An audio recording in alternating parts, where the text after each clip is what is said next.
Please join us for this last session panel. I'm going to take 2 minutes to do some mechanical stuff. I suppose it's housekeeping. I'm going to grind out a description of the journal Political Concepts, which is an online journal which we invite all of you to visit and to parasitize for your classes and to circulate.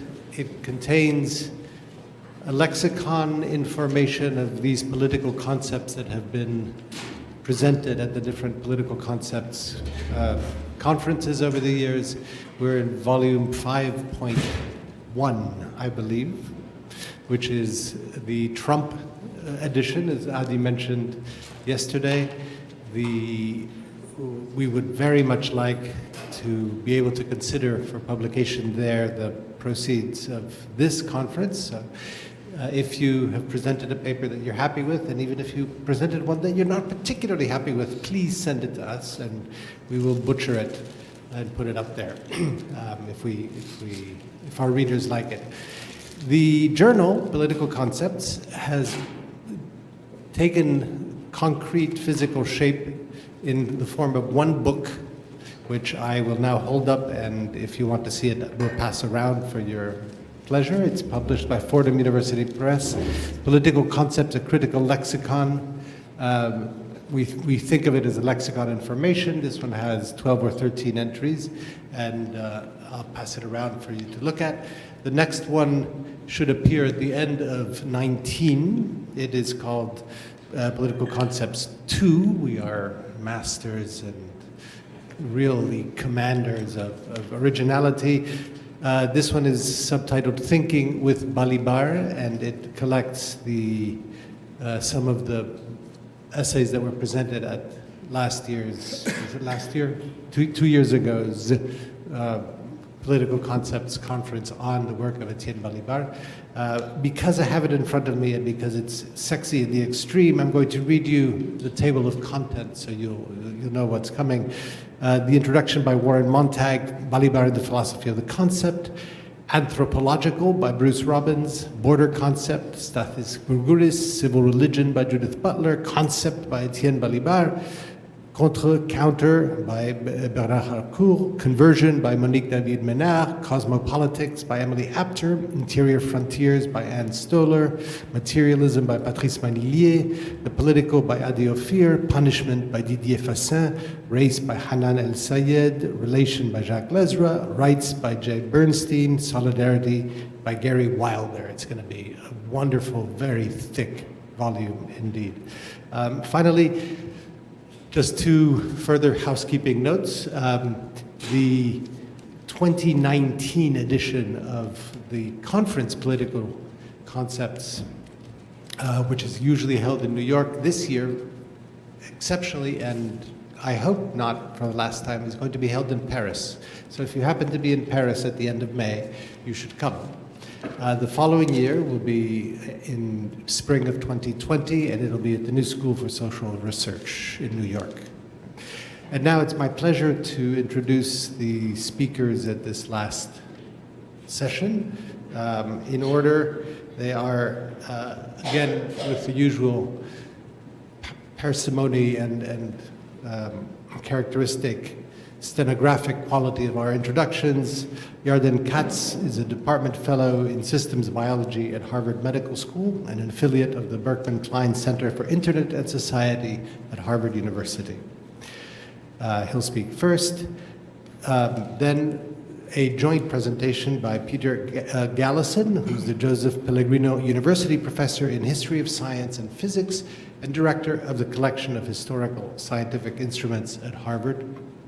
And Noah Feldman, who is the Felix Frankfurter Professor of Law and Director of Julius Rabinowitz's program on Jewish and Israeli law at Harvard Law School. Yarden, who's there? Thank you very much to the organizers for having me. So I chose Entrepreneurial Science because it seemed to me to be politically urgent, not because it's the most intellectually stimulating. So if what I'm about to say is banal, I apologize. in advance. So what is entrepreneurial science? We can ask instead, who is the entrepreneurial scientist? And for that, we might need to know, who is the scientist? In his book, The Scientific Life, the historian Stephen Shapin tackles this question. Shapin chronicles the lives of scientists and how they have changed from Aristotle's day to the present. His final chapters are about the scientific entrepreneur. Shapin paints the scene. It's a sunny afternoon in San Diego, and we're at a stylish cocktail party at the University of California.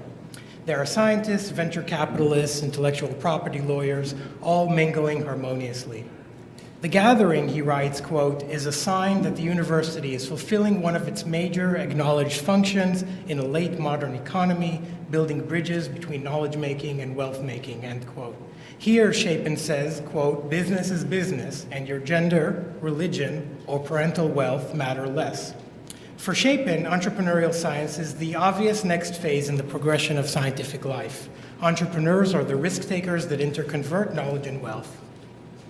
For example, Shapin praises the biotech firm Genentech for commercializing the production of drugs using recombinant DNA techniques originally developed by academics. Genentech's products and patents are indeed often held up as a success story of entrepreneurial science.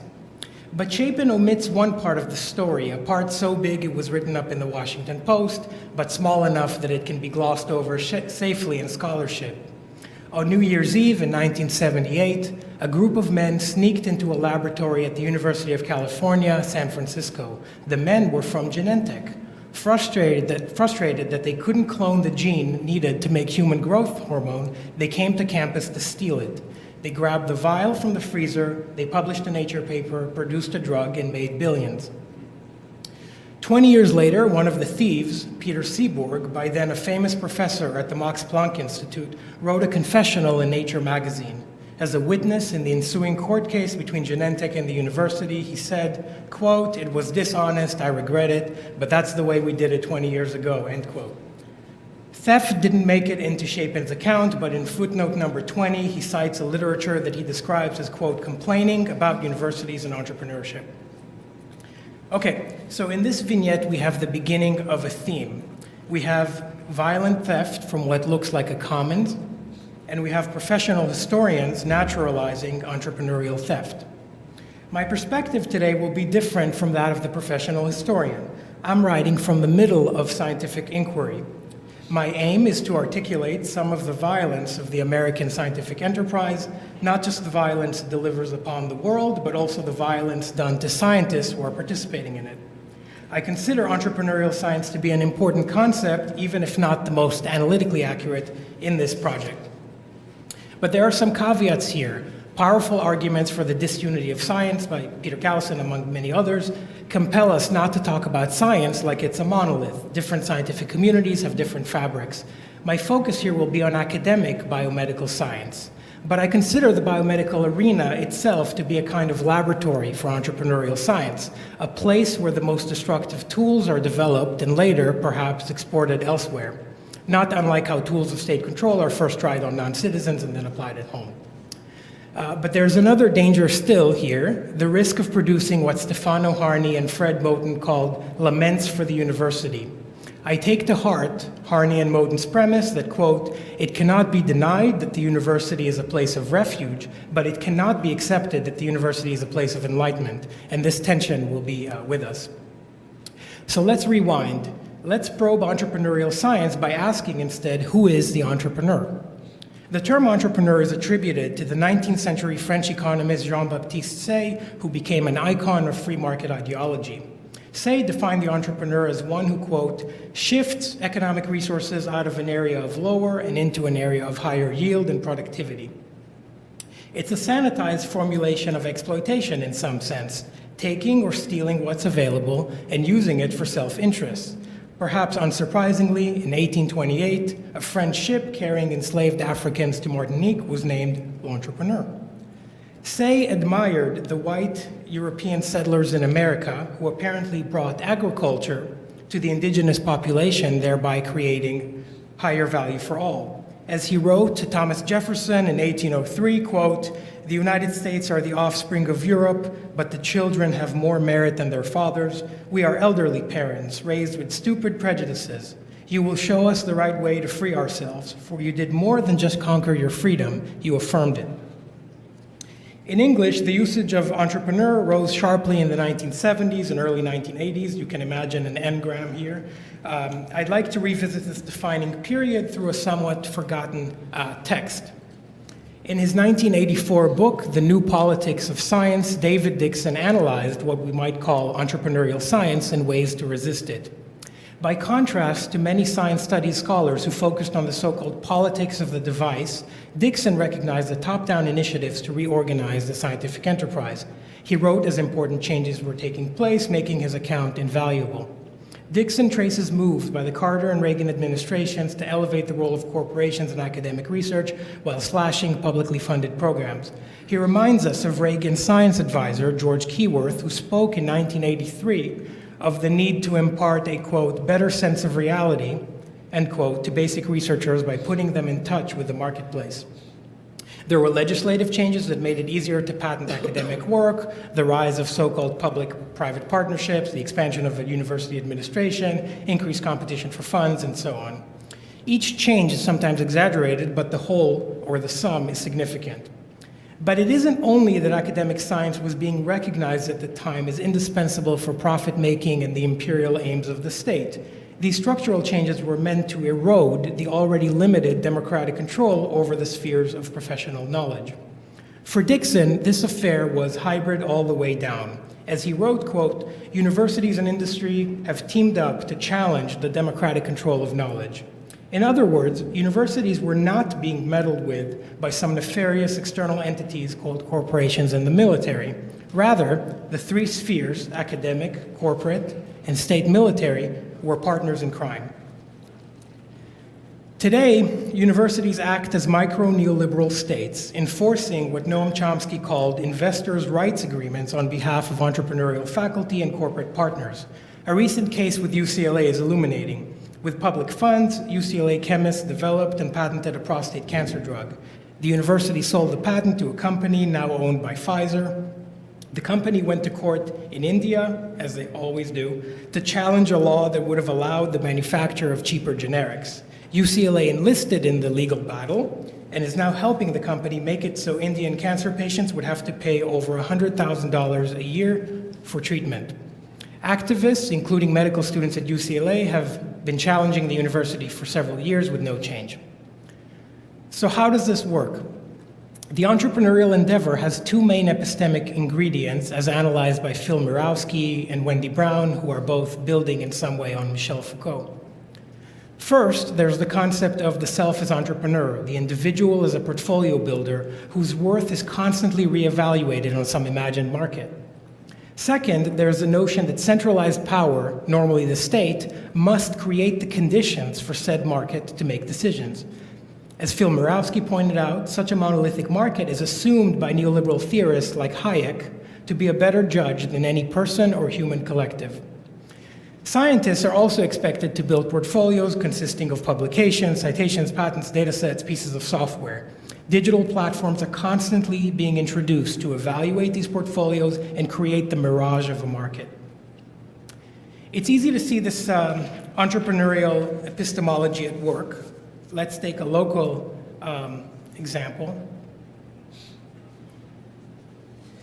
Neuroscientists from Brown University teamed up with MIT Press and Peter Thiel's Foundation to form the Discovery Engine, which is, quote, the first and only quantifiable measure of discovery. It's yet another, more computationally sophisticated metric for identifying in real time those publications that are, quote, actionable and, quote, truly change our understanding. The metric is to be used by funders and universities to rank individuals, institutes, and fields, yet it's promoted as open and democratic. Similar thinking is used by the National Institutes of Health, the NIH, the largest sponsor of biomedical research in the world. The NIH has started quantifying the so-called return on investment by measuring citations per dollar of funding that they award. By this view, we pour in dollars in order to maximize citation count as output, as if it were a macroeconomic statistic like GDP. This fosters a mode of inquiry that is premised on what I call an empty feedback loop, whose only goal is to produce maximally citable products. The different interests, logics, and histories of scientific communities are erased. This mode of inquiry wouldn't be sustainable without propaganda, a dimension that feels to me somewhat neglected and that I'd like to dwell on.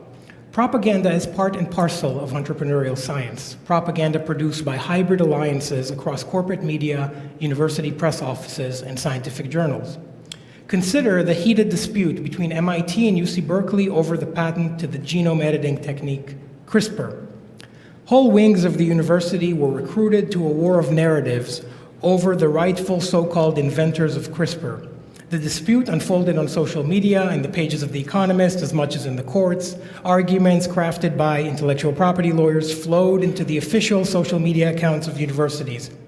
Science journalists regurgitated institutional narratives, but never scrutinized the premise that there's a rightful inventor of CRISPR. The burning question was, does genome editing belong to Berkeley or MIT?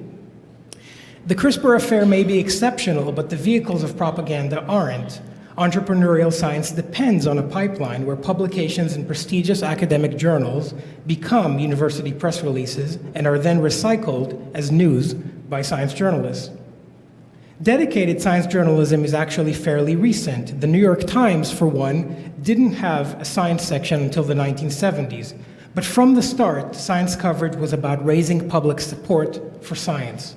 In 1894, H.G. Wells, the famous novelist and journalist and eugenicist, wrote in Nature magazine that science must be popularized in order to avert the danger of, quote, supplies being cut off. The tightening link between mainstream media, universities, and scientific publishers has shaped the actual technical genre of scientific writing in ways largely anticipated by Bruno Latour. Under the label of storytelling, an expert industry has emerged recently to ostensibly tell scientists how to write better. But scientific storytelling offers a narrow version of story. Storytelling is really a marketing discourse. It is concerned with crafting narratives that rise through the webs of social media and glamour scientific journals like Nature and Science. Storytelling experts may speak of, quote, narrative analytics. Storytelling advice is published in prestigious scientific journals and taught in science graduate programs. Journalists from the New York Times even come teach elite scientists how to frame their projects in a way the press can run with. The most entrepreneurial scientists cultivate such relationships. These phenomena should make us see universities and journals differently. Elite universities like MIT and Harvard are not just universities, but also real estate agents who own hotels, and in the case of Harvard, even logging farms in New Zealand. Likewise, Nature magazine is not just a scientific journal, it's a full-blown media outlet operating on a continuum with CNN. And Nature magazine is not just a media outlet, it's also an advertising consultancy. Through a platform called Nature Index, the magazine ranks institutes and fields by elaborate metrics. For a fee, Nature magazine will help organizations climb up the magazine's own rankings. While fungible and mostly meaningless, these metrics affect promotion and funding. Some universities pay tens of thousands of dollars to faculty member per publication in a top-tier journal. Others pay per citation. Contrary to Nature magazine's imperial reporting, this isn't only true in China. Metrics essentially function here, I think, as a kind of glue for entrepreneurial science. They offer a loosely shared language for impact across seemingly disconnected arenas: corporate media, corporate scientific journals, and academia. So I think a curious contradiction emerges here. The actor network theory described by Latour became part of the science curriculum. Put another way, entrepreneurial scientists are consciously and crudely Latourian in the old sense of Latour here. They openly write about getting the optimal story out, using networks of alliances while carefully tuning for the metrics. They teach the importance of considering hierarchies of authority in every step of the research, from choosing the project to writing the paper and promoting it on social media. And yet, the same scientists also promote familiar fantasies of science as detached from politics. Consider the discourse around the March for Science following Trump's election. Initially, so-called diversity issues were part of the agenda, but even that came under attack. Harvard psychologist Steve Pinker, our good friend, declared on Twitter, quote, "Scientists' March on Washington plan compromises its goals with anti-science / PC / identity politics / hard left rhetoric," end quote. This is Twitter, so, a few characters. While there were important exceptions, the mainstream March for Science essentially heeded Pinker's warning. The march focused on what was deemed universally important, like the threat of cuts to the NIH budget. In short, then, entrepreneurial scientists broadcast a vision where they are shrewd participants in some type of actor network, while also portraying science as objective and apolitical. This entrepreneurial turn, of course, is not just an infrastructural change, but it actually shapes the substance of scientific theorizing. As platform companies like Google and Facebook move aggressively into academic biomedicine, they leave their imprint.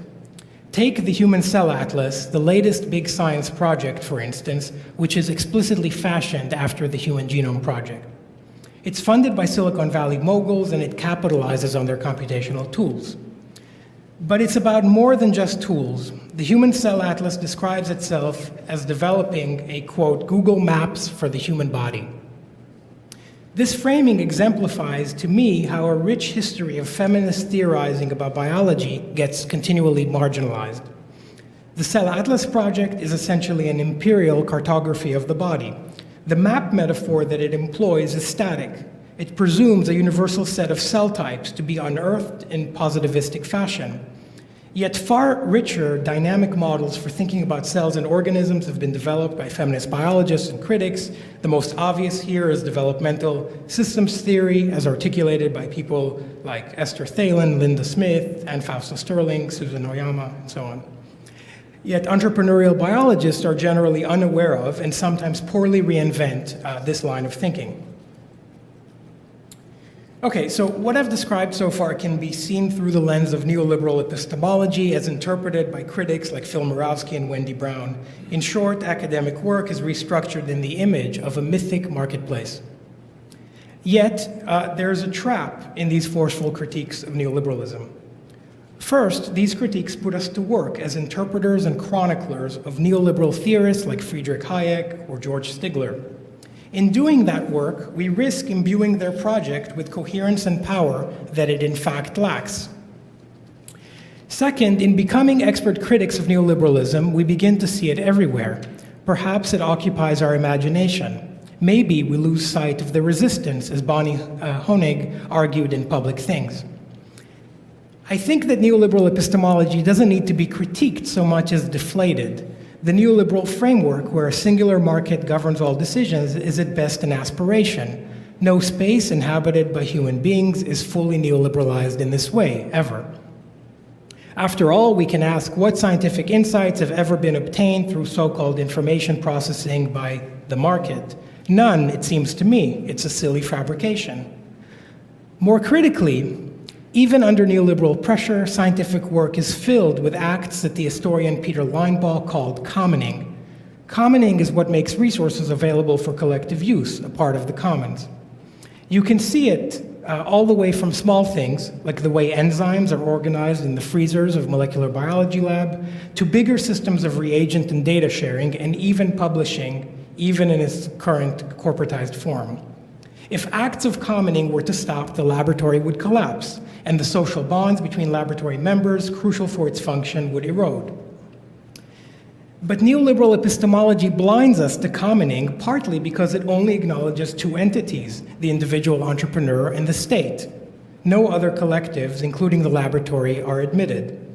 And yet, acts of commoning in the laboratory should not be confused with having a robust commons. As Eugenia Zaruski put it, quote, academic labor is in general multifaceted, and every one of those facets is currently being exploited by institutions, end quote. The laboratory is in fact a prime site of exploitation. Principal investigators, PIs as they are called, build little empires on the backs of students, postdocs, and technicians. The most entrepreneurial labs produce, in fact, so many papers that the PI can't possibly even read them all.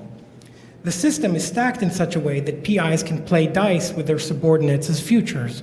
Only a handful need to succeed for the PI to thrive. The denominator rarely counts. The PI is therefore made in a patriarchal image. PIs are employers with nearly unlimited powers over their employees, although universities and funding agencies insist on characterizing the relationship as one of mentorship and training. Rampant sexualized violence in academia makes clear that these relations proceed with little accountability. As a result, laboratory workers continually experience what Lisa Siegel has called embodied anxiety. They also experience, as Ruth Mueller has put it, more limited epistemic freedom. To cope with this state, the entrepreneurial laboratory is dependent on hidden and often gendered labor, the caring for peers in precarious conditions. That's the kind of labor that isn't reducible to GDP-style metrics that entrepreneurs invent. So to summarize, what is entrepreneurial science then? If you ask me tomorrow, I might give you a different answer, but today I think of it as the mode of inquiry that arises when you try to maximally exploit the available commons while violently hindering acts of commoning. Okay, so what about resistance to entrepreneurial science? This is really a question about movements, and I think that we can't begin to address it without considering the $1.5 trillion of student debt in the US hanging over the heads of 44 million students, former students. When people can't afford education or healthcare, concerns over academic science can seem detached. Resistance, therefore, demands that we expand our scope, as David Dixon urged us to do in 1984. Dixon was aligned with groups such as Science for the People, who saw efforts to transform science as part of a global solidarity struggle to be pursued in collaboration with other movements and groups, such as the Young Lords in their case, or the Black Panthers.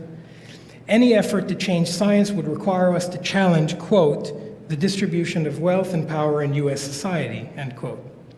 But Dixon also wanted activists to recognize that the conditions under which science is produced are intertwined with the substance of the science. A science that is entrepreneurial in process will produce racist, gendered, and class theories. That's why a movement to transform science would need to, quote, democratize the laboratory. Openings for this move can emerge unexpectedly. For instance, the recent media discussion of Elizabeth Warren's quest to prove her Native American identity with DNA testing, or the Trump administration's efforts to erase trans identity by an appeal to a so-called objective birth sex. Both of these are enabled by long-standing racialized and gendered biomedical science. Perhaps when discontents with these developments are more fully linked to the exploitative conditions in laboratories and universities, the scientific enterprise could be changed.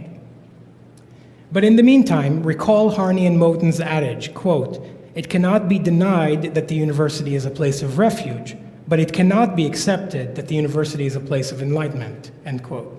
Their next sentence is less polite, quote, in the face of these conditions, one can only sneak into the university and steal what one can. Thank you.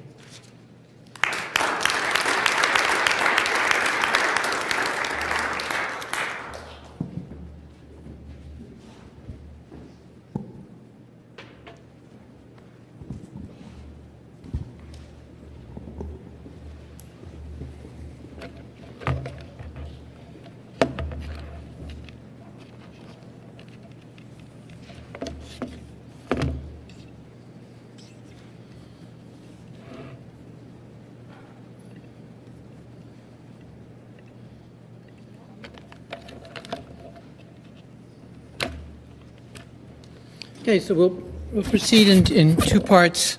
First, I'm going to introduce the problem and say a few words about the system of state science contract during the Cold War. Then Noah will take over and talk a bit about what we have in mind by the neoliberal moment in the state, in the science economic formation relationship, and then we'll discuss the transition, the two of us at the end of that.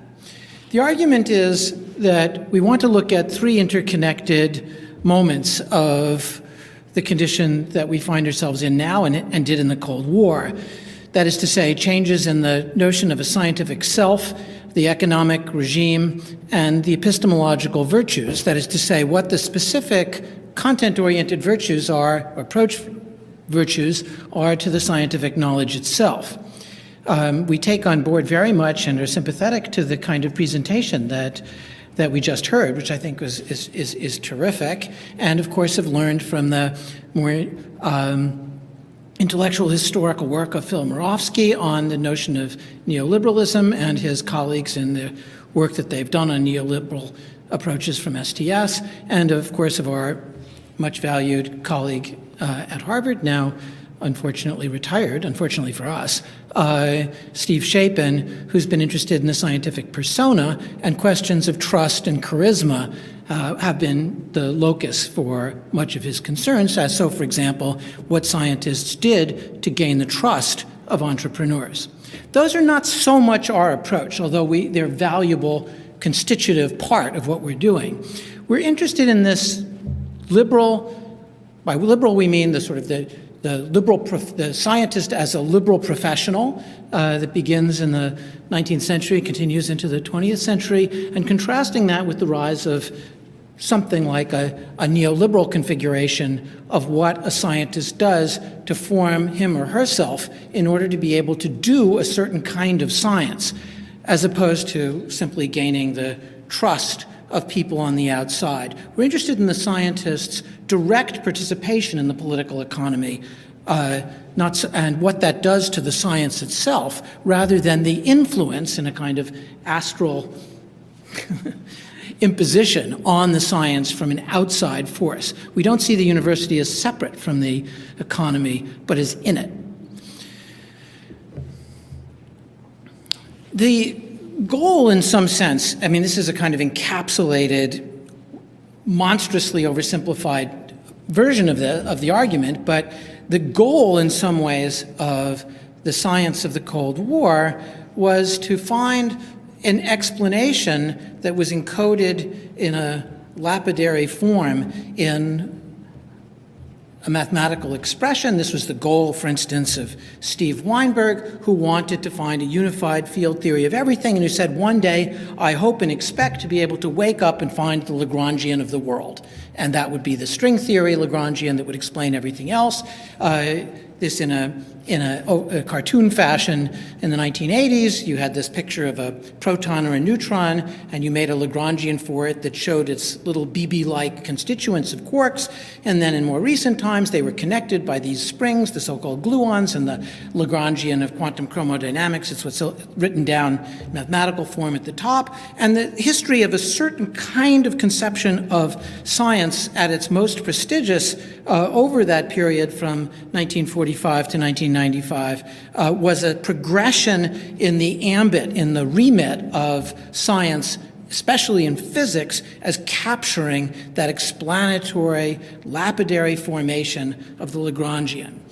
And we want to look at the transition, or I shouldn't say transition, because it's not like that kind of science is gone, but it's been supplemented and in some ways pushed somewhat aside by a different picture of what the goal of science was, and that was to come up with predictive models that would use deep learning, neural networks of multi-layers. You would have certain inputs, and then layer upon layer of different cost functions and weighting functions would modify that to produce a prediction, whether it was in genomics or astrophysics or the neurosciences or other domains, and give you a prediction of something. In the commercial domain, that consisted of, for instance, things like, if you like this on Netflix, you'll like that in the future, but that doesn't trouble anybody too much. It does trouble people in the sciences, where it's become a big debate over whether this form of predictive completeness, that is to say, that the prediction ought to suffice into the day.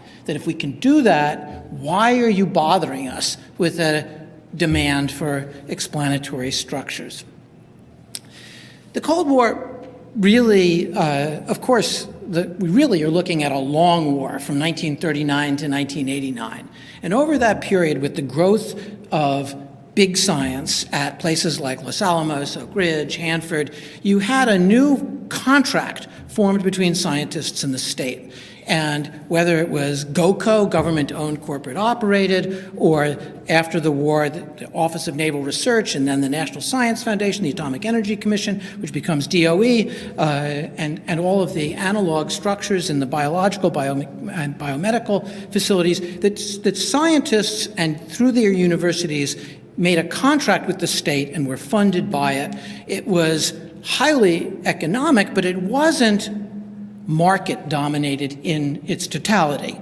And so one of the things we want to caution about is that in the engagement with this market-driven neoliberal regime that we're going to discuss, not to see a government-funded contract system with too much nostalgia. It's not an elegiac or a Lapsarian story that goes from the perfect independence to a devotion to market capital. And of course, Brookhaven planning for the post-war era began in the war. Before the guns stopped firing at all, the members of Manhattan Project, the Atomic Bomb Project, were already planning an interdisciplinary post-war laboratory that they were forbidden from naming, but it was absolutely modeled on Los Alamos. So Brookhaven, which becomes first a reactor laboratory and then a nuclear physics laboratory and then a particle physics laboratory, came out in a direct institutional, personnel-dominated, interdisciplinary, government-funded, contracted system that was created in World War II. Graphite research reactor in the early days, then the Cosmotron, one of the first of the big, you can see it's not very big, accelerators there. And then that became a model for the Stanford Linear Accelerator Center, a linear,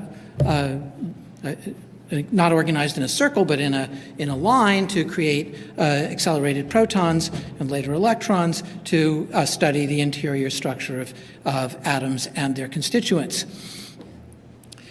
And this is roughly what it looks like now.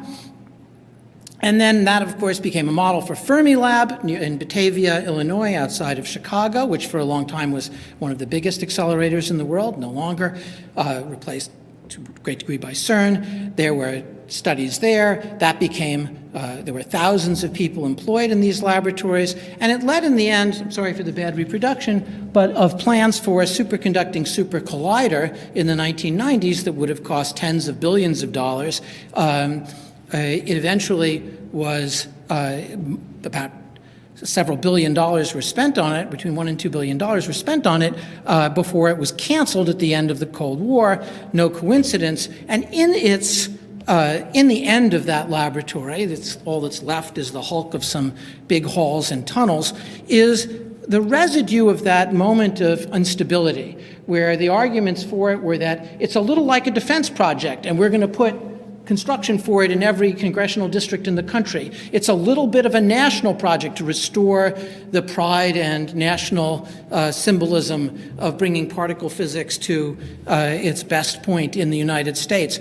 And then it was, in conflicting terms, it was simultaneously advertised as an international collaboration. And these instabilities eventually, clearly sort of manifested a kind of panicked moment at the end of the Cold War as physicists tried to figure out how the arguments that had sustained this very prestigious branch of science in the Cold War would survive as the Cold War ended and as the sort of trans-political consensus in Congress had begun to fall apart as to whether this would be supported.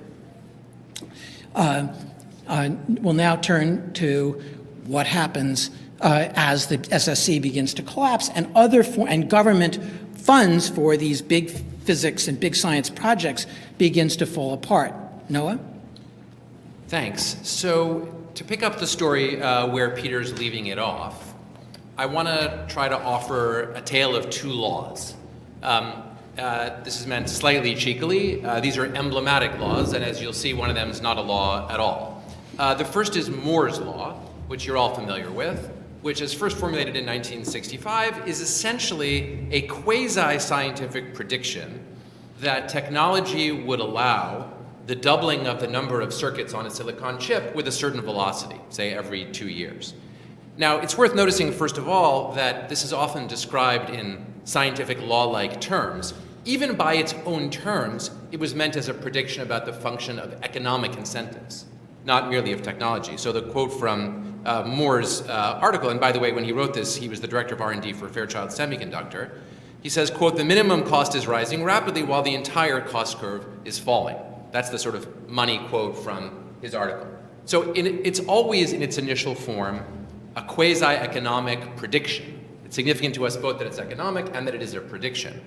But it's also been treated by actors within that particular economy as a law, and it has also more or less been empirically sustained since 1971, and there's lots of discussion about its decline, but it's still very much in play. Now, Moore's law enables two developments that are hugely significant for us in terms of two domains of science. The first is, broadly speaking, the domain of machine learning and AI.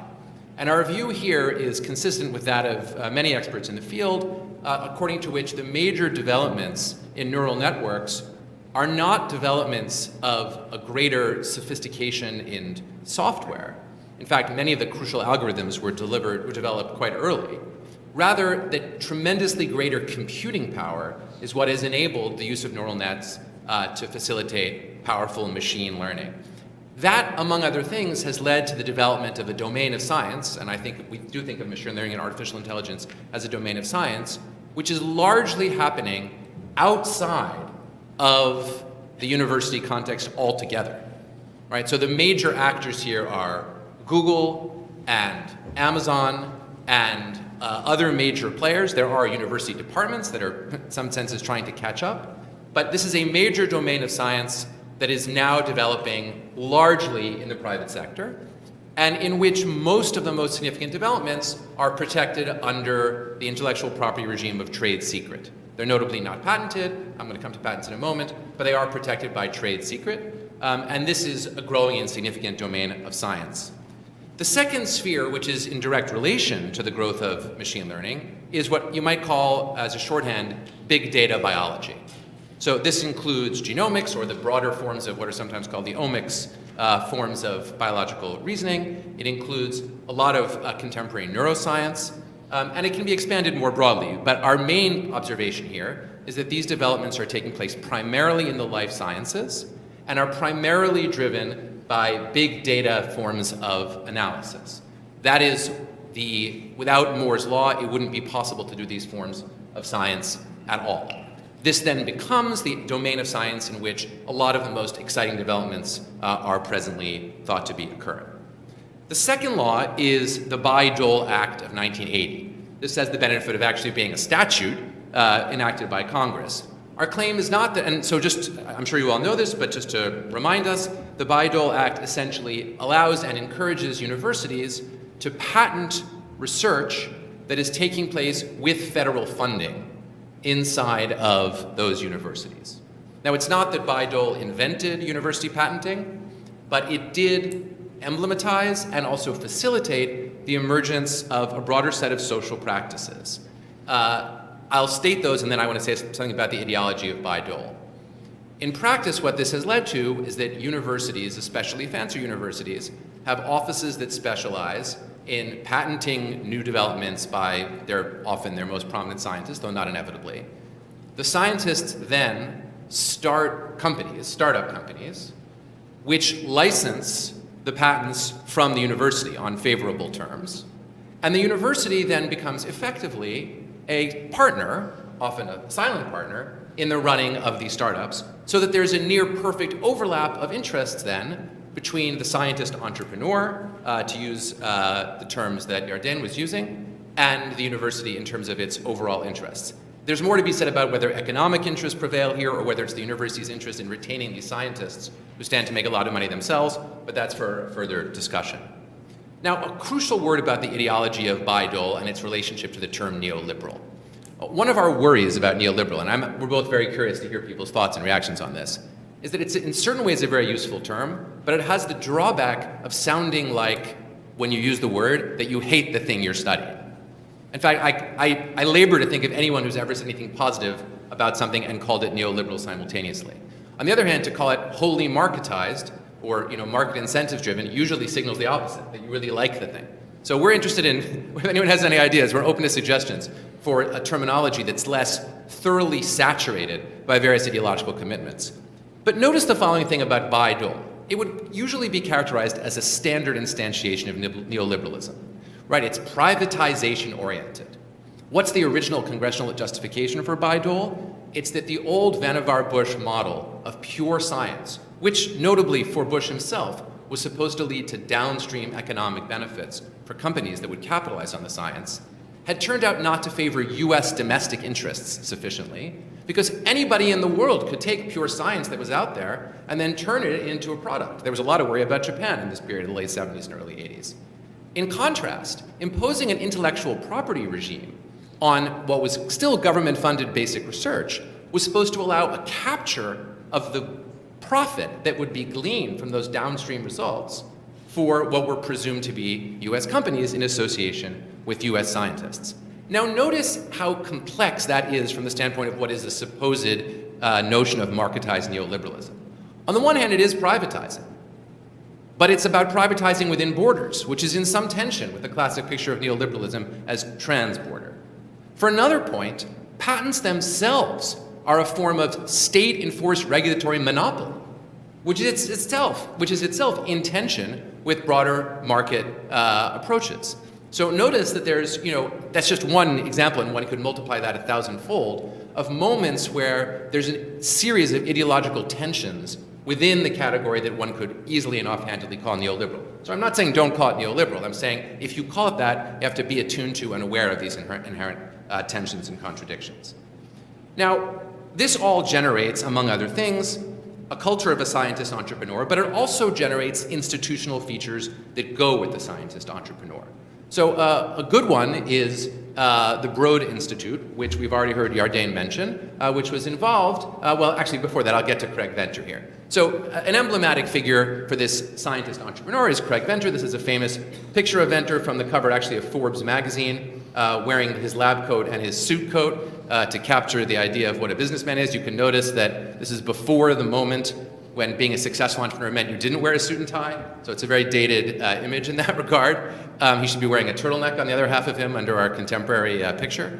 But Venter's entrance into the Human Genome Project race as a private actor leading seller marks a significant moment in which entrepreneurial science began to directly conflict with, or compete with, I suppose is a better way to put it, the more traditional state-funded model of the Human Genome Project. From there, one can move on, I think, to the Broad Institute, and among other things, the Broad Institute, founded in 2003-2004 with a grant from one donor, Eli Broad, and later expanded by an even larger grant from him, so that his total grants approach $700 million, becomes, although theoretically an MIT-Harvard collaboration, a kind of quasi-independent scientific institution that, among other things, engages in a series of for-profit activities, such as sequencing, genome sequencing, in which it competes with other market actors and generates revenues. We've got a little clip here of Broad's CRISPR-Cas9 propaganda, to use Yarden's formulation. I think that's enough, probably. The key point is, hear the tone of voice. Right? That tone of voice is an emblem of the corporate. Right? It's an embodiment. You could watch the whole thing and you get a greater picture of it, but it's an embodiment of this idea of corporate structure. And the CRISPR fight, and here's our observation on the CRISPR fight, it's not only that it's propagandized, we agree with Yarden, it's that a major scientific fight is being fought out not primarily, or solely at least, over who will win the Nobel, the Berkeley group or the MIT-Harvard group, but over who will win the patent fight. And the press is equally or more interested in the patent fight, and so are the scientists. So this is a picture in which the rewards for successful scientific action have changed. The Nobel desire is still there. We're not denying that it's still there. But it's accompanied by, and to some extent being supplanted by, a fight for winning what will essentially be a business race over patenting and then licensing of the patents. Okay, so now we come to what we're both, I think, more excited by than the story we gave you so far, which is the question of epistemological virtues and what this does to conceptions of science. And I just want to note that that is connected not only to the political economy story we're telling, but also to the shift from physics as the kind of model of the hierarchical highest good form of science with the epistemic virtues of explanation and law like Lagrangian accounts, towards biology, and in particular big data biology, with its epistemic tendency towards prediction and intervention and engineering. So let me turn the floor over to Peter to start talking about that. Well, in the history of philosophy, or at least Anglo-American philosophy, there's an important moment where, for instance, Nancy Cartwright, among others, began to say back in the 80s in How the Laws of Physics Lie, that we've been wrong to emphasize the scientificity of explanation, that that's not really what was important and indeed definitional of science. What really made a difference was prediction. But more than that, in the spirit that we've been referring to, epistemic virtues, something that's interested me a lot, for example, in the collaboration with Lorraine Daston over objectivity and precision and pedagogical utility, that these don't pull in the same direction often. And just as in ethics, where conflicting virtues is the rule, not the exception, in philosophy of science, it was often taken that if you could get one virtue, you would get them all. If it was more accurate, it was more precise, it was more pedagogical, it was more predictive, it was more explanatory, it was more fundamental. And what Nancy Cartwright said was, no, that's not true. That in fact, if you push on the fundamental laws of, say, Newton or Maxwell, you can't build a radio, you can't design a rocket, you can't do all the things we want to do, and that the predictive side of the scientific technological emphasis was really what mattered. Now, this has taken a new turn, and in a way much more severe and I think more troubling in the present moment, when you see, for example, people saying, if we can predict something with AI or other neural networks piled on top of one another, that then that was enough. And it is, as I think we both of us see that as having its locus, and for instance, neuroscience and genomics, proteomics, sequencing problems, this whole range where young researchers are just used, that's what they do. And they're not that interested in sorting out fundamental explanation, because they want to get on to the next prediction that might lead to new drug developments or therapeutics or other things. And the extreme epistemological example of that is the genome-wide association study, sometimes optimistically described, albeit simplistically, as hypothesis-free, where you've got your genomic sequences, you run it through the most sophisticated statistical machine learning tools, and you find your associations, and whatever those are. Of course, you have to maintain a high degree of statistical significance to avoid it being data mining, which is what it is, and then you test it as to whether it works. So I want to be clear, we're not saying that that's bad.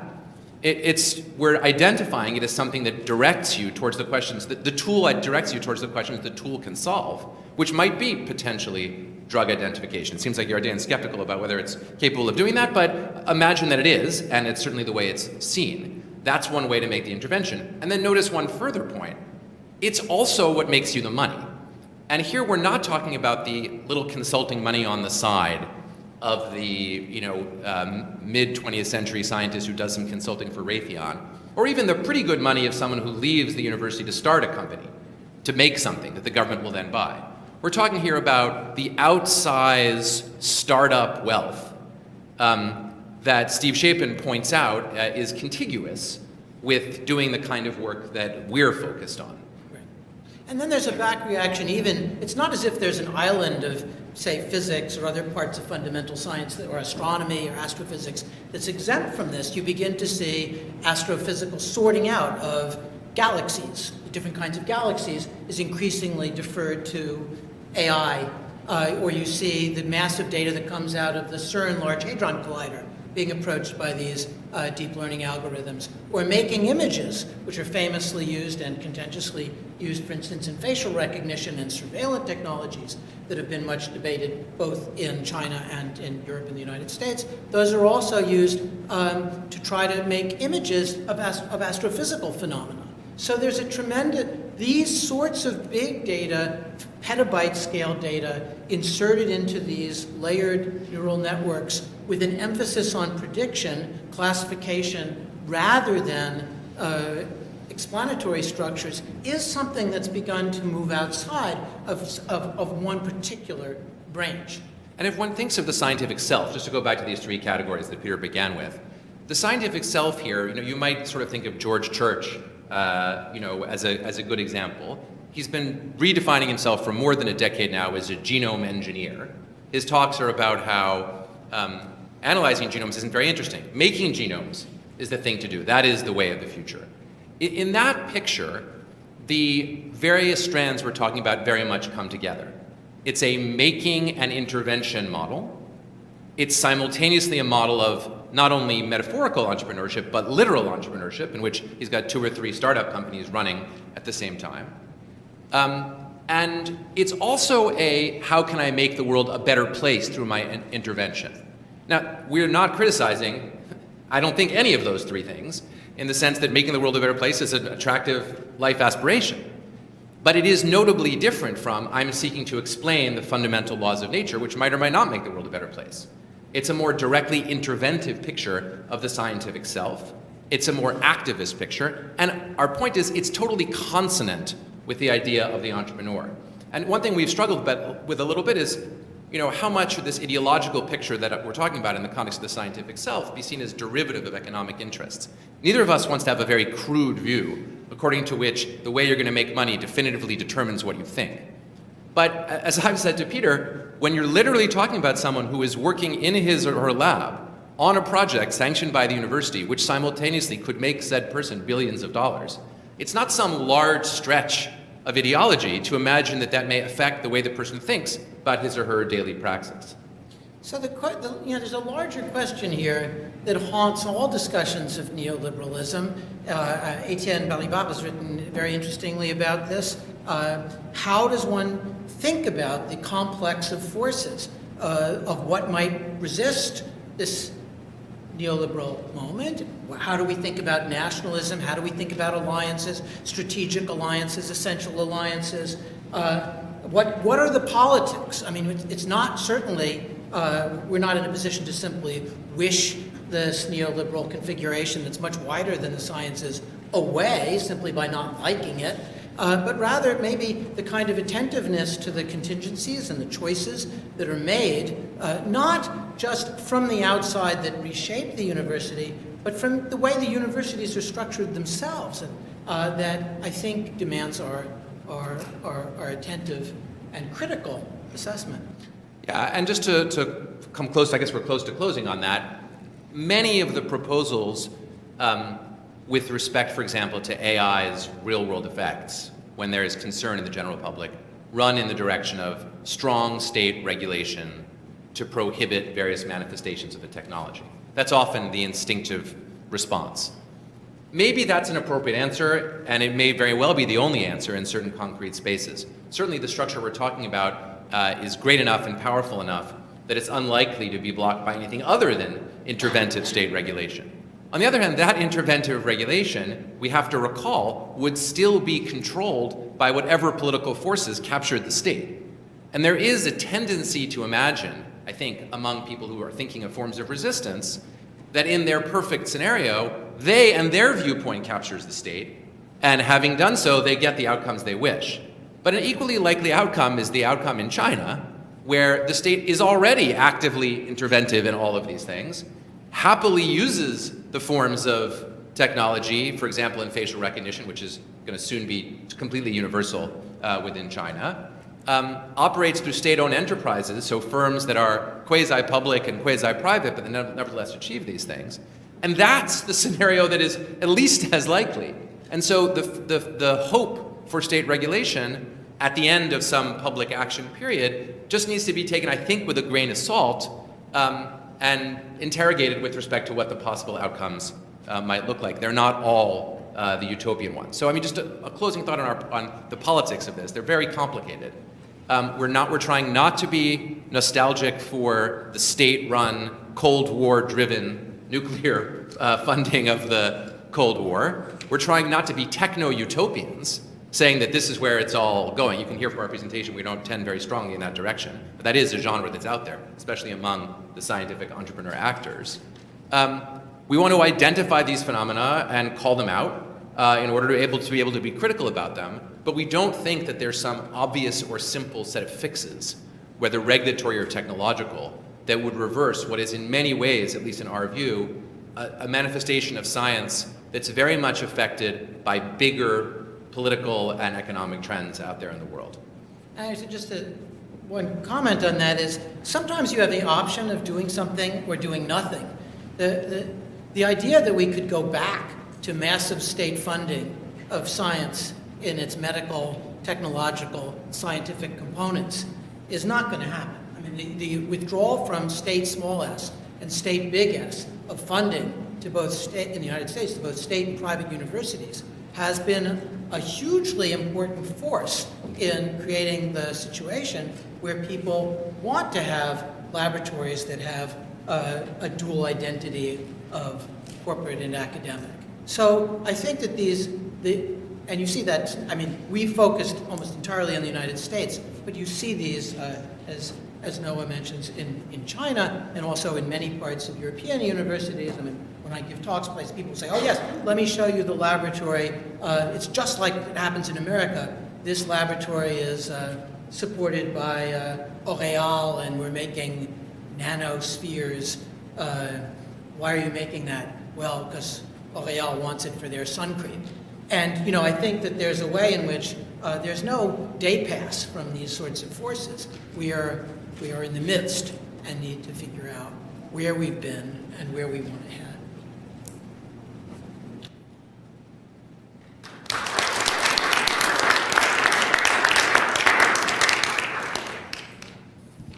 Thank you. We have plenty of time to talk, and I would propose that we spend half hour, 35 minutes talking about these presentations, and then very naturally segue into more general conversation about the last 2 days, if it happens. Questions? That's the first one I saw.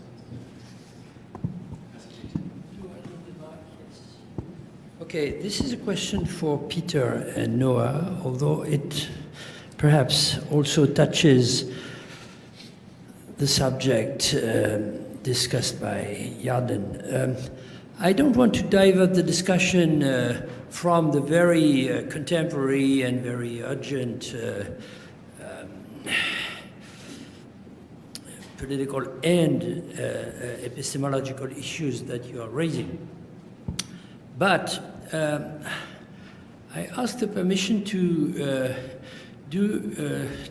ask a question which is more a question of history of ideas and philosophy.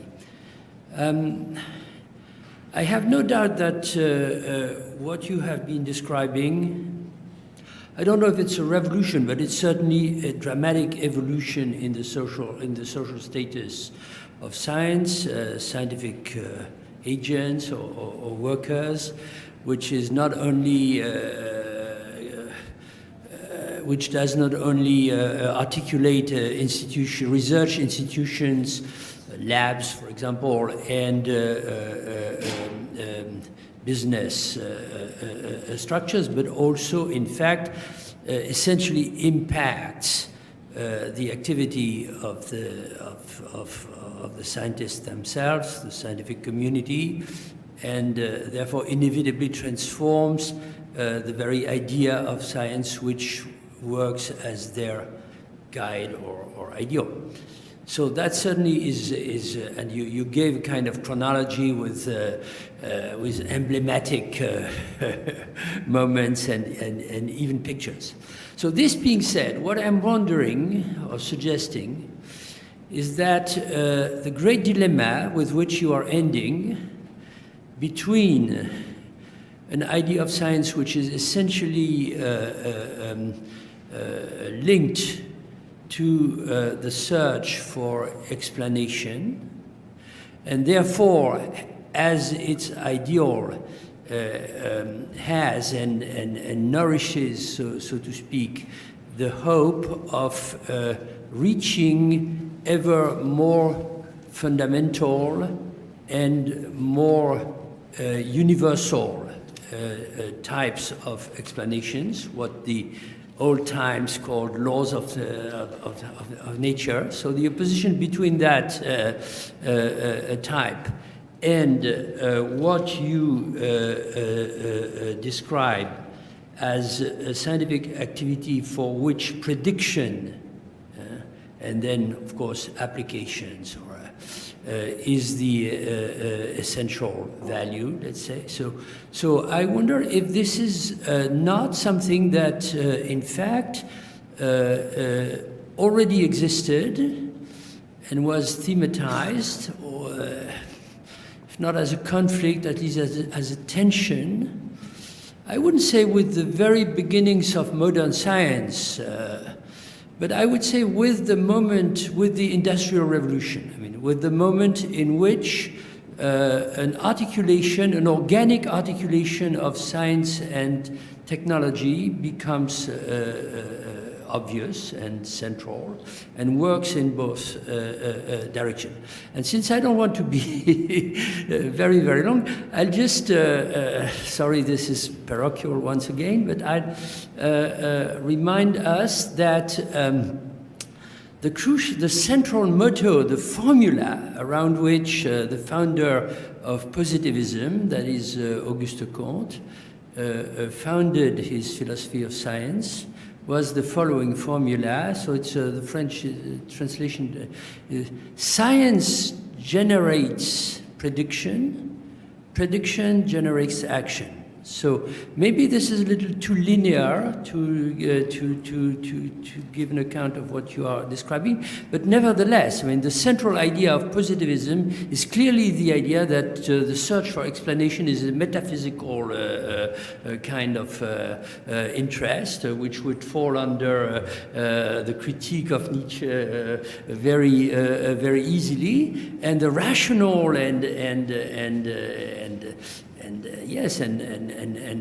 positive aspect of science is the search for prediction. So I'm only I couldn't help thinking of that, not only because it's my intellectual training, etc., but because I'm sure that a fundamental change has occurred. But it would be tempting to tell the story as something like the tension was there for a very long time, and finally we see the victory of prediction-oriented scientific activity over explanatory-oriented scientific activity, unless this is too simple a dichotomy. I would say, I think it's a very interesting comment, and I think that there are two distinctions that are important here. One goes back, certainly you see between Descartes and Newton. When Newton made his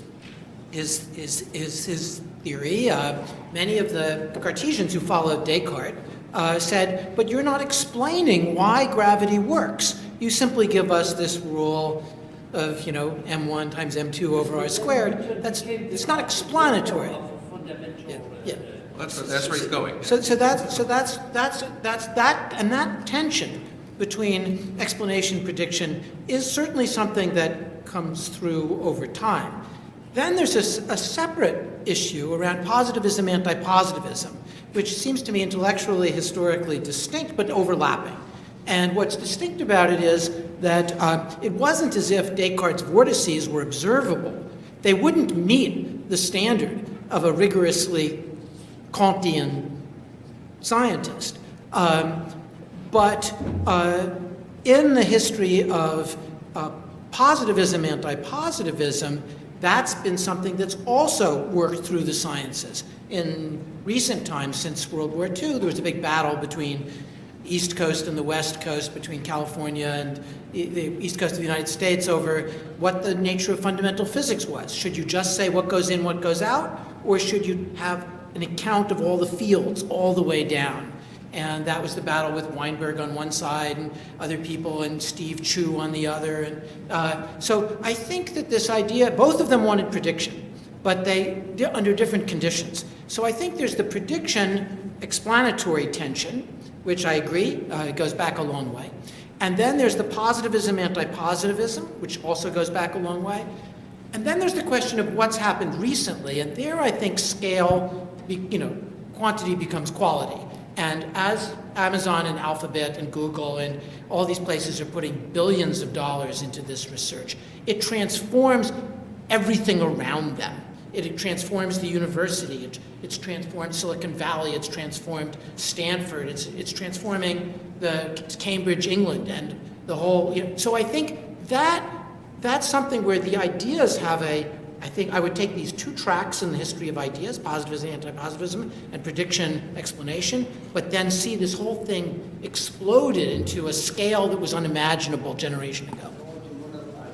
Would you say that big data plus artificial intelligence in fact has changed not only the practice but the idea of prediction? I think it's changing, yes, I do. I think it's changing this sort of accepted epistemology, not without contestation, not without battles that are being fought in each of these disciplines, but yes, I think growing up now, if you're a 22-year-old coming out of university and going into your graduate studies, you see the landscape of what scientific work is differently than, say, somebody who was 42 or 62. And I just would add as a footnote, I don't think we think that this is a definitive victory for this side. It's just an episode, but it's a significant episode in which this particular epistemic virtue of prediction is playing, I think, a very, very heavy role. And I would just add that it's contiguous with the way that market ideology thinks about future-oriented decision-making. I'm not saying it's caused by it, but it's contiguous with it and parallel to it, because it's the way you think when you have a startup company. So the same exact undertaking that leads you to use genomics to predict drug discovery, then you put out to the market, and then you say to the market, there is some probability that I'm going to successfully discover a drug which is going to work, and then the market, on the basis of that same measure of probability, invests in your company, and then you become spectacularly wealthy. And that is, and again, I don't mean a few extra dollars, I mean spectacularly wealthy. And that has some impact on the way the ideology of the praxis, I think, develops.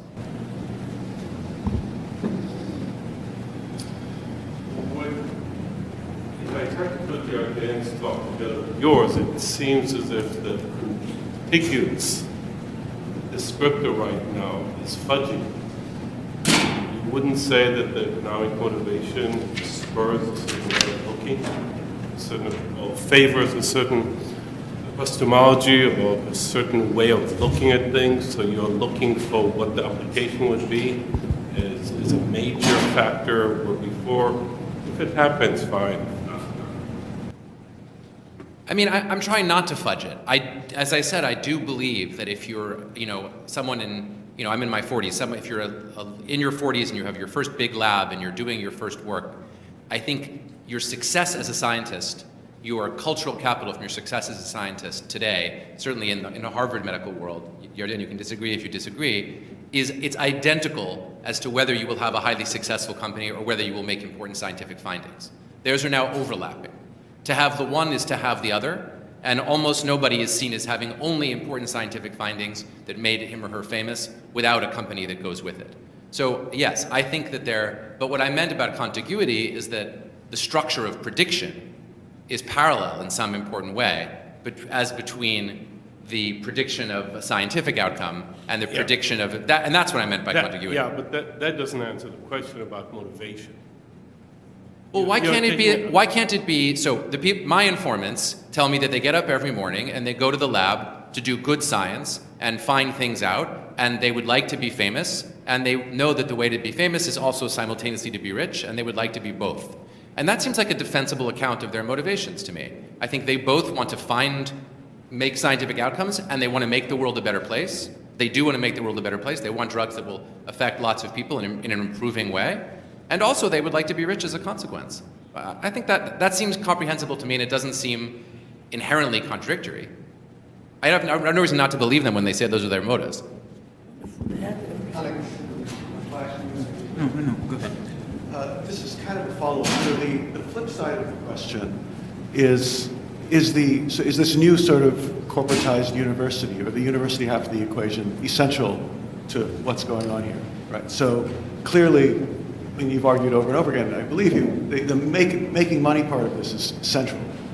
Is the sort of doing good science in a kind of, being famous for it sort of way, which is the sort of so-called old way of thinking about this, is the fact that this is a dual sort of thing a central aspect of what you're talking about, or is it just this moment of transition where, or another way to ask it, what function is the university serving in this model, this new model you're seeing? Is it a matter of education? Is it a matter of prestige? Is it a matter of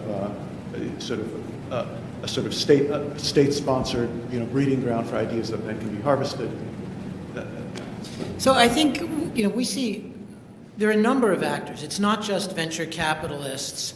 It's also big pharma. It's not just universities. It's also these university-affiliated research centers, like the Broad. I mean, the Broad is not a university. It has ties to MIT and to Harvard, but it isn't.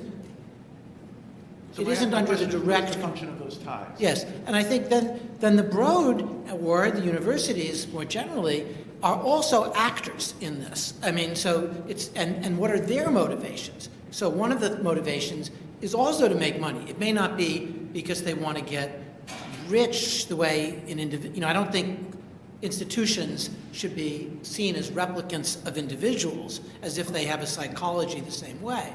But with withdrawn other sources of income, like federal grants or donations or whatever it is, they want to recover that in other ways, and maybe for completely laudable reasons, maybe for venal reasons, but maybe for prestige, maybe to run their scholarship program, maybe to keep their humanities departments open, maybe to retain their professors so that they don't get completely devastated by recruitment to Amazon, Google, Alphabet, and so on. So I think that the motivations are complex, and the universities, because of Dole and the subsequent legislation that's followed on to that, are themselves actors in this space. And whether they're essential, whether they'll actually, how well they'll do 20 years from now. I mean, I know at Stanford, they used to be able to take the cultural capital of being Stanford and bring in anybody they wanted in this area, but now they can't, there are people that are, down the street who are making $1.5–2 million in the AI sections. Stanford can't hire them.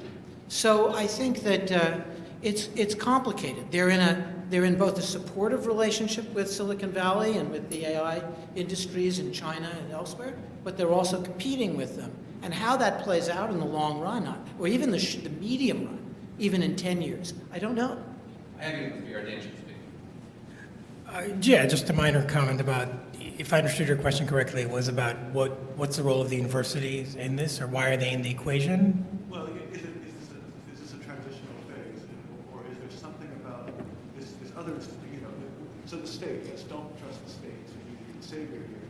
Not that one should trust the university savior either, but it's still funny that there is this other institution. Oh, sorry. It is funny that there is this other institution that seems to be kind of central to the episteme, political episteme you're describing, but its function seems less clear in the way you're describing it. Do you want to say? Go ahead. Yeah, so I think there's a very concrete role the university is playing now, and I think you can see it with something like the Broad Institute. I mean, full disclosure, I was a postdoc at the Broad Institute, so I know that place. It is, but it isn't tied with the university, as Peter said, but let's focus on the way that it is. All the people at the Broad Institute who are leading labs are faculty members at Harvard or MIT. Graduate students come in from those graduate programs and work there, and they might do work that ends up being in a startup. So what's cheaper, paying someone in biotech world or having a graduate student? I think the answer is clear. And I think there's another flow, there's a flow going where things get worked on in academia that are ignored by the corporate sector and then many decades later get picked up. I think CRISPR is a classic example. Some of the Spanish biologists who worked on detecting, originally in the genomics literature, detecting these CRISPR sequences in the genome, wrote papers that nobody cared about, and they weren't highly cited or whatever, and there was a series of these discoveries that needed to happen for something like CRISPR to get so corporatized. And I think the people who are the leading scientific entrepreneurs understand that. So for example, Eric Lander, who's the director of the Broad Institute, wrote an op-ed in the Washington Post with Eric Schmidt, the CEO of Google, saying we need to save the miracle machine being the state sponsor of science. And they said the miracle machine is critical for medicines and armaments. That was their phrase. So this is a funny configuration, right? You have the CEO of this corporate academic hybrid, Eric Lander, working with the CEO of Google to say, let's save the state sponsor of science. That's weird. And to me, that's an indication that the state sponsor is itself acting in accordance with a kind of market logic. But sometimes you'll get a grant from the NSF or the NIH to work with a biotech company. So there isn't really a distinction between state funding and corporate funding in that sense. Just because one is funded by tax dollars doesn't mean that much. Just to follow sympathetically to that, I think the bottom answer is yes, the university is absolutely essential to this picture. Not that you couldn't do it without the university, but it would be much more expensive. So from each of the actors' perspectives, from the perspective of the corporations or the future not yet existing startups, the best thing to do, so the perspective of the capital itself, embodied in actual people, venture capitalists who sit on the capital and decide where to assign it. From their perspective, the best thing is for scientists in universities to apply for government funding, for them to be allowed by Dole to then effectively start startups inside, with the research that they've done inside the university. None of this has cost the VCs a penny. And when they have an idea that is potentially of value to capital, then capital comes in, chooses the ideas that are best of the many ideas that are out there, rewards all concerned, and everyone gains. And the universities certainly gain. They gain somewhat in money, because they're usually silent partners, but they mostly gain in prestige. It's tremendous prestige value, and let's make no mistake that especially if the University of Stanford or Harvard, which already has vast amounts of money, the cultural value, the capital value of prestige is, I think, in these contexts, as or more important than the money they actually walk away with. This is also a rich get richer story, where those universities can maintain and vastly expand their dominance over other research institutions by accruing the scientists who will go there in order to do the research, in order to get the money, in order to win the prizes and start the companies. Just to add one minor thing to that, that's why I think, speaking to your point about prestige, that's why places like Google and Microsoft fund academic researchers, not just people on the technical science side, but also social scientists, and I think they keep funding them for this reason. I have three. Yoshi, you. So Yarden, I mean, deep solidarity with your talk, and I agree with pretty much everything that you've said, but I'm going to ask a cranky question anyway, or what will sound cranky, but again, it's a crankiness with some of your interlocutors rather than with you, right? Okay.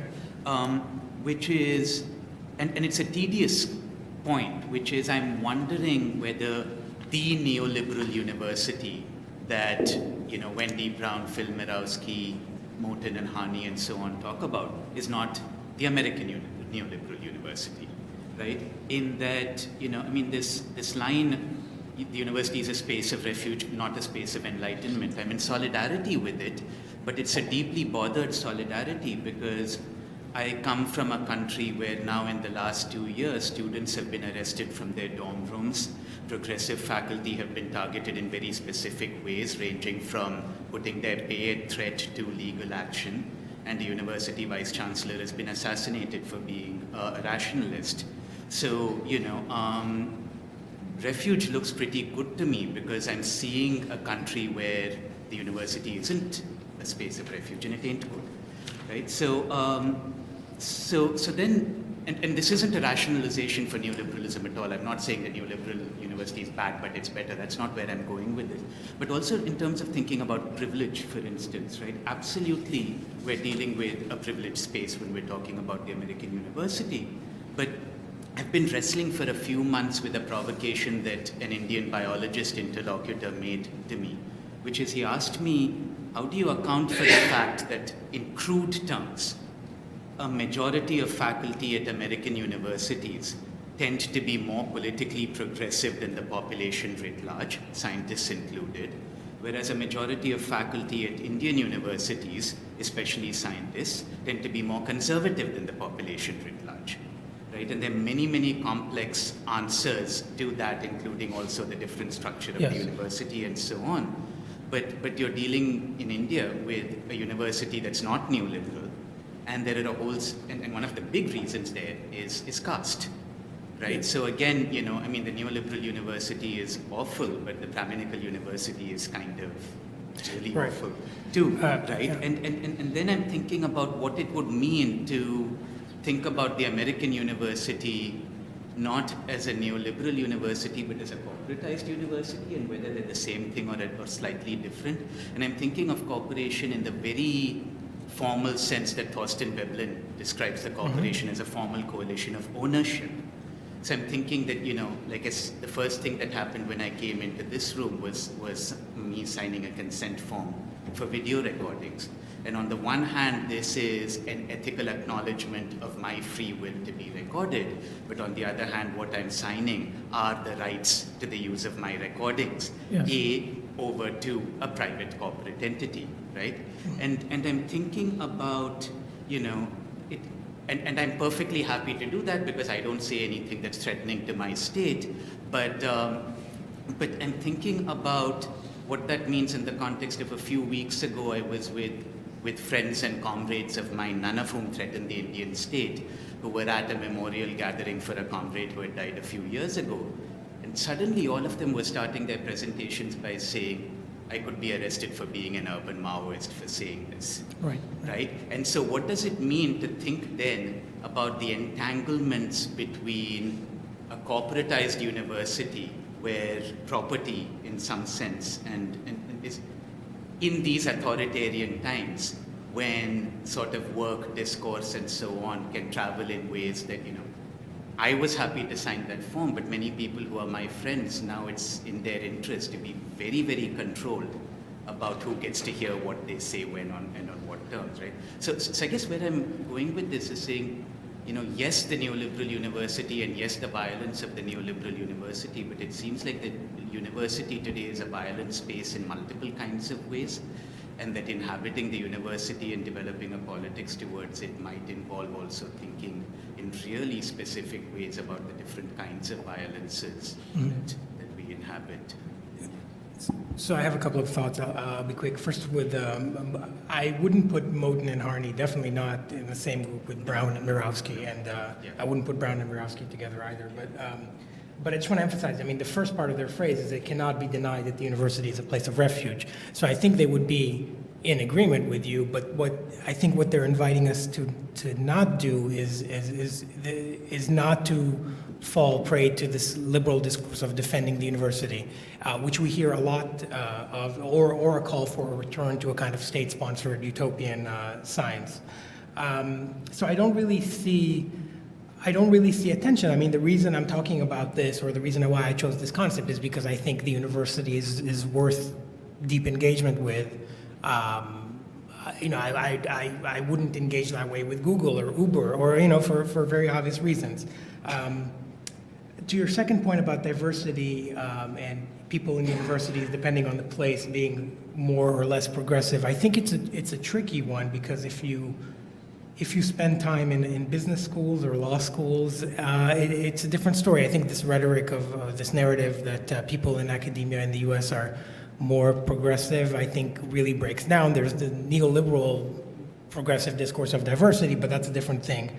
A case that's been on my mind recently is actually the investment of Harvard and MIT in weapons manufacturing companies like Raytheon and Lockheed Martin as they're making the bombs to demolish Yemen. Them hosting Bin Salman, greeting him as a progressive, and so on. So yes, they'll say nice things about we need sanctuary cities, but then they do that. So I'm not sure that's, so I think it's a complicated one. To your point about corporate versus neoliberal and Veblen, I love Veblen. I love his text on the memorandum on the American University, and it's from 1918, that book. And there's been a series of articles that go back to Veblen and say, isn't this a critique of the university that could have been written yesterday, but it's from 1918? And he's talking about the kind of businessification of the university and business leaders coming in. And so in that sense, I totally agree with you and with Veblen. Veblen didn't use the term neoliberal because it wasn't really coined in that sense then. What he's describing is something different. He's describing a kind of business corporate culture, and that's why I would shy away from the term like neoliberal science or neoliberal university, because I think it's only one piece of a very complicated puzzle. It's not.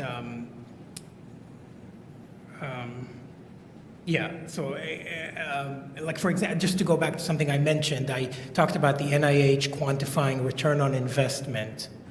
For instance, and they use these kind of growth rhetoric from economics. And you can say that's a different kind of thinking from the purely neoliberal market as information processing style of thinking associated with Hayek. So there are all these contradictions. There are multiple economic and corporate discourses. So just saying it's just a neoliberal university doesn't cut it. So I agree with you.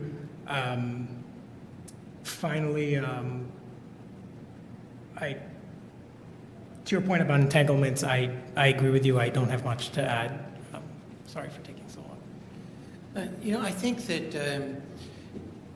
it's always important to remind ourselves about the heterogeneity of the situations that we face in universities.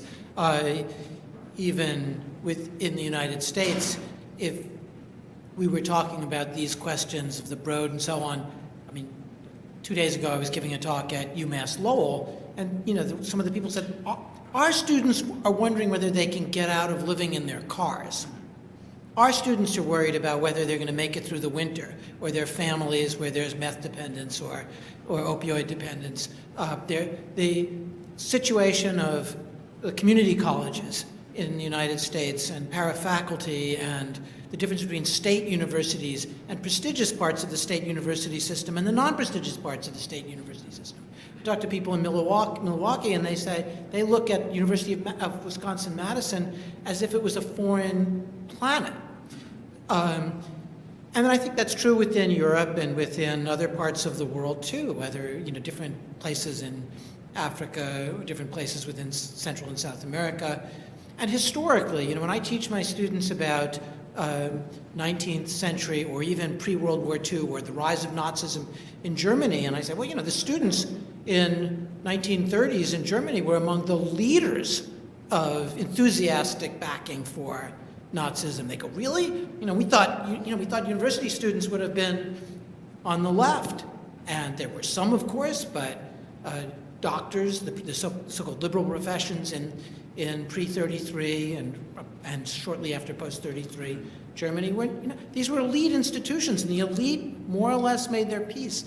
So I think that the idea that university students or university faculty are bastions of progressivism is a thought that's almost unformulatable before, say, 1963, 64. It just wouldn't have made sense to people before that. In Europe, 6%, roughly speaking, in the richer parts of Europe, were going to, 18-year-olds went to university up through the 70s. Now it's in the 40s, but that's a gigantic transformation.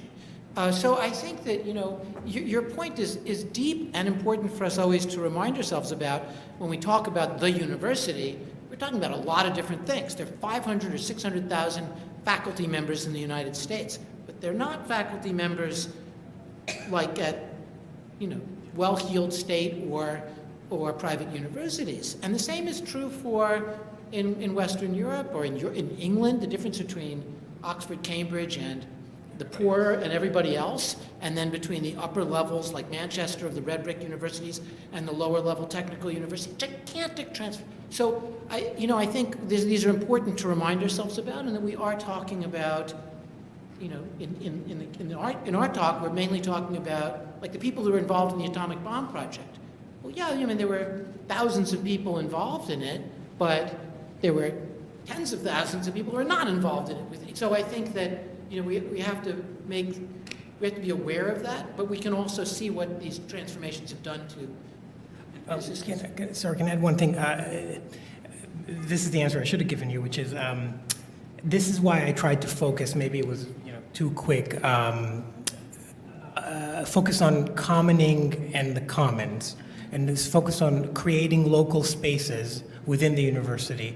And I think it's important to do that, first of all, because as I tried to argue, these big theories like the neoliberal market or whatever, they blind us to seeing these acts that exist, the little places of refuge in the university, or what Moten and Harney would call the undercommons. So I think it's important to do it for that reason, but also because I don't want to get in this argument about is it the neoliberal university or the corporate university? Or, I have no stake in that debate. I don't want to contribute to making neoliberal science a more coherent term that it takes underneath its umbrella more of the phenomena. I just don't want to talk about it in some sense. Commoning and the commons for me do the work of giving you a different cross section through the phenomena.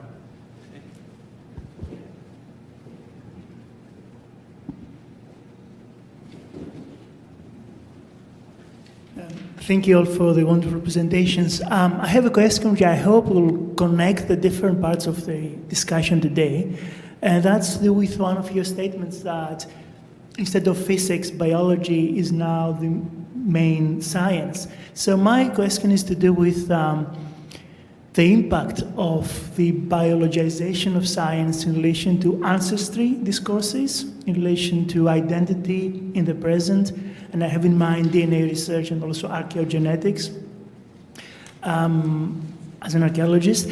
And I have in mind also your Harvard's a recent book by one of your colleagues called Who We Are and Where We're Coming From, on the basis of archaeogenetics data. So that's an area that we haven't discussed so far, and I think it's crucial for all of us and the majority of people around the table. I was wondering what are your thoughts in relation to this? So I'll say something about it. I just read the book, and I know, right? So I think there's a couple of points where it absolutely confirms what you're describing. The book, how many people around the room have read this book or heard of the book? Yeah, a few. Basically, it's a self-popularizing by a professor of genetics at Harvard Medical School, David Reich, whose lab has been at the forefront of the ancient DNA project, which is primarily of historical orientation. It's moved away, his lab has moved away from the research program of seeking to do a genetic analysis to treat disease. They haven't given up on it, but that's not their research project. The research project is now broader questions of human history, primarily through the extraction of DNA from ancient bones found at multiple sites around the world. So in one sense, it captures the phenomenon that we're talking about. It's biological. It's necessarily driven by computer technologies. It's highly statisticalized. And the main value added is not from the technology of extracting the DNA from the bones, although that's an important input. Without improvements in that, they can't do the input. But the output is really driven by sophisticated use of machine learning. So the book is written in a tone of triumph from the standpoint of what DNA analysis can do relative to, he does say in association with, archaeology, history, and anthropology. But a consistent and recurrent theme throughout the book is this is a revolution, his word, and we can do things that could never have been done before, and we can therefore recover, in some sense factually, again, his word, an account of the past that wasn't present previously. Intensely criticized, unsurprisingly, by primarily cultural anthropologists, and very much, I think, of the moment with respect to these things. It is the, as it were, the pure humanities analog of the big genomics where the money is. Here it's not money, but it is prestige. And there is money in the 23andMe version of this, which he interestingly condemns and is uninterested in, because he thinks it oversimplifies and isn't very scientifically interesting. I would just say, with respect, it also shows you, the book's reception also shows you that there is some vulnerability to these discourses. He's in a deep polemical struggle right now with Native American groups, whom he spends a whole chapter engaging with, not successfully, very much talking past them. With the industry side of it, which 23andMe is a big successful business, not coincidentally started by the ex-wife of one of the founders of Google, just to show the complex interplay of these things. And they're not so happy with him. But the kind of triumphalism of biology as queen of the sciences, not at all dissimilar from the way those of us in social science have encountered economics over the last 25 years, or the way that social psychology was in the 60s and 70s and its early 70s in its heyday. This is a kind of game of who wins that is very familiar and of the moment, and will certainly not last indefinitely. But I think it is very emblematic of what you're describing.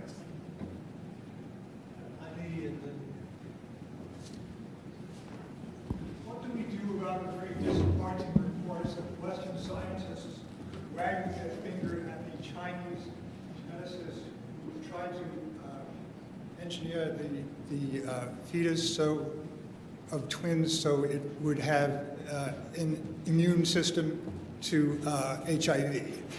That was, I'm sorry, I suppose you'd consider me Western, but that was just, as I said, disappointing. Which way were you disappointed by? The research or the criticism? The criticism. In what way were you disappointed? I would encourage such practice. But I think I suppose he has all of China behind him, but I think he's done a good thing. And I wrote something about this very brief, just a short piece, and I'll just tell you, I think the view that you're expressing might, over time, come to be a more broadly expressed view. At present, I think it's not the view of most people in the scientific community who are very concerned about the ethics from two angles. One, they're worried about off-target effects. That is to say, when you do, this was a CRISPR technology model, when you do gene editing, there's still not scientific certainty about the long-term consequences for other parts of the genome, and once you've done it, it's in the germline. So there's a kind of worry about that. That I think is kind of empirical problem. Over time, if people keep breaking the ethical norms and doing this, we're going to find out about the off-target effects. And if they turn out not to be so bad as some in the field expect, then that concern will begin to go away. If they turn out to be bad, that will become major. The second is the worry about so-called designer babies, which is the main line in the ethics literature. And there, again, I think the field is pretty divided. There are some people who say this isn't going to be a serious worry because most of the traits that people are interested in selecting for in their designer babies are going to turn out to be determined by so many single nucleotide polymorphisms that it will, at least in the medium term, be too difficult to CRISPRize them all. But that others in the George Church School would say, it's not a problem. We can do 600,000 SNPs and eventually be able to do this. If that's the right view, then there will be serious long-run ethical concerns about the consequences for society of people outside of ethical norms designing fetuses. And I would just add that the Chinese government is not happy with him. And he may be a folk hero to some in China, that wouldn't surprise me, but the Chinese scientific community has also condemned him. Last but not least, it's not clear whether he really did it. The guy said he did it, so it remains to be seen whether he actually did it. So there's a lot to say about this one. I'll just say one thing. I think that American scientists, elite American scientists, have been laying the groundwork for this kind of thing to happen. So you had people like George Church saying for years, CRISPR has no off-target effects at all. It's a perfect tool. And people were saying it'll never induce a response from the immune system when you deliver it to a patient. And both of those things turn out to be not true. And I think that the Chinese case and the reason why it's featured so much is that it lays the groundwork for an American version of this project, which is going to be quote unquote ethical. Like, look what the bad Chinese did. We're going to do it, but we're going to do it better with the help of professional ethicists. Like George Church has a professional ethicist in his lab who's on his payroll. So I think, and also George Church was quoted in one of the articles about this as saying, his quote was, "I looked at the raw data and it looks real to me." And I think that phrase, the raw data, doesn't make any sense here. But to me, that's just another indication that they're laying the groundwork for this to be an American practice, which is going to be distinguished from the bad Chinese practice. There are many issues with this project. There's the stigma of AIDS in China, and why would you want to do this anyway? There's the genetic determinism underneath all of this CRISPR discourse, as if you mutate one nucleotide or delete one gene, then you will get the phenotype you want. It's operating under this horrible genetic determinism that we know doesn't work. Yeah. This was just wonderful. I have a few remarks. About motivation, you were concerned about the motivation of the scientists to do this or that. I think this is a displaced concern. The question is not what motivates a scientist, a young scientist, a student, fame or wealth or something else. The question is what is his or her options if he does not want fame or wealth, and at what cost he could pursue another goal like truth, something like this. Would he be encouraged? Can he stay in the lab? I think this is the point. The structure, that there is a new structure that constrains of course, the options, the possibilities, the choices of the young scientists. So this is one point.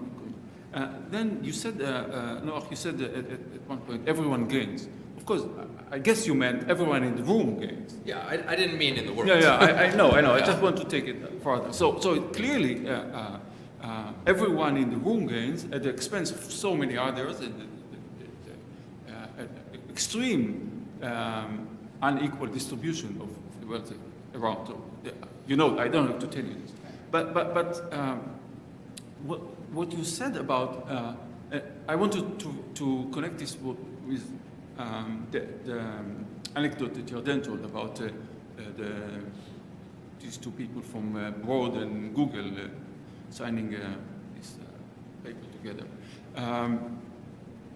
So they are actually giving us the reason why the university should exist at this time. University is actually the mechanism, the apparatus that helps to channel money from the state to the business. So it is important that the university would remain, so we can pay very little money to people who work for us. So it's a form of exploitation. But in order for this to be a university, this is a thought, this is a speculative thought now. In order for this to be a university, it cannot just be the Broad Institute and this institute, that science. It has to include the humanities. So we, the humanities, are now what enable the existence of this mechanism that channel money from the state to the corporation. So we should quit. I mean, one thought that this provokes in me is a very unscientific observation that I've made at a lot of universities, is that the universities can in some ways serve to regulate the relationship between their students, postdocs, faculty, and the outside corporations that want to do research there. And the power that they have to do that depends to a certain degree on the wealth and the forces that the university commands. If you're a poorer university, you can end up being highly pressured because, as you say, choices are never completely open, right? We're always making choices in a world of constraints. And if you're a university, and I've seen several universities in Europe like that, they really feel as if they have no choice, given budgets that have been diminished by the state, to accept whatever conditions the outside corporations put in. And that can mean a whole range of difficulties for students and faculty. I mean, one issue that comes up is corporations often want secrecy, corporate secrecy, not national security secrecy, but proprietary secrecy. And if a student is obliged not to disclose their research, say for 2 years, while the company tries to make this into a product, the student can be left on the side of the road as a casualty of that. That is to say, that their research then no longer can be published if other people have gone on and done similar work, and they've simply been obliged contractually by the university's relationship with the corporation to keep the publications quiet. This did occur in the Cold War, where, for instance, the American Berkeley, for instance, had an agreement that there were students getting physics degrees from University of California, Berkeley at Lawrence Livermore Lab who could not publish their thesis, and the physics department, other than those who had Q clearance, nuclear clearance, could not read their theses because they were classified. And it led to a big revolt, and it led to a crackdown by the government on them, and many of the faculty left because they wouldn't sign loyalty oaths and so on in the 50s. So, I think that we now see a kind of corporatized version of some of the constraints on research that existed in the Cold War under very other different national security conditions. But I think it's now, in a way, much more widespread. The number of universities that did classified research with graduate students and postdocs in the 1950s is small compared to the number of universities in Europe and the United States, North America, I should say, that are under pressure from corporations for fiscal reasons. Everyone is operating under the real world of choices, which I think is the import of your question. What are the real choices that a student has? What are the real choices that faculty have? What are the real choices that the universities feel that they have faced with budget cuts? Suppose your budget's cut from the state, small s. Do you raise fees, or do you get corporate donations? If you raise fees, you diminish the diversity of your incoming students. If you take corporate money, what are the conditions that are imposed? It's tough, and I don't have some sort of blanket solutionism here. I think that these are the questions, though, that will haunt our universities in the coming years very much, it seems to me. I see by the little blue sheet that our time is up. So I invite us all to thank our hosts,